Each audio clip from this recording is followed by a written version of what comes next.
சுவிட்ச் மாதிரி ELCP ஒரு சுவிட்ச் தான். ஸோ அந்த சுவிட்ச் வந்து அட்வான்ஸாக என்ன வேலை பண்ணுது அப்படிங்கிறது தான் என்னுடைய விளக்கம். இப்போ பார்த்தீங்க அப்படின்னா EP சப்ளை வந்து இன்புட் நம்ம கொடுத்துட்டோம். EP சப்ளை வந்து இன்புட் கொடுத்துருக்கோம். இதுதான் ELCP சுவிட்ச்.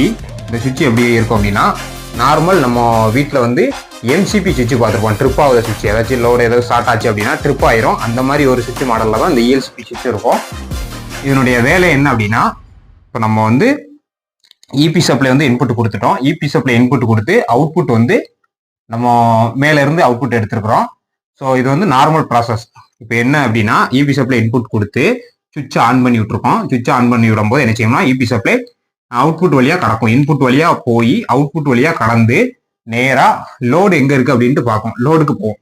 இதில் வந்து நம்ம லோடாக கொடுத்துருக்கிறது என்ன அப்படின்னா ஒரு பல்ப்பு லோடாக கொடுத்துருக்குறோம். ஸோ அதுக்கு முன்னக்கூட்டி ஒரு சுவிட்ச் இருக்குது. இந்த சப்ளை நேராக போகும்போது இந்த சுவிட்சில் வந்து கட்டாயி நிற்கும். சுவிட்சை ஆன் பண்ணிட்டோம்னா சுவிட்சை கடந்து லோடுக்கு வந்து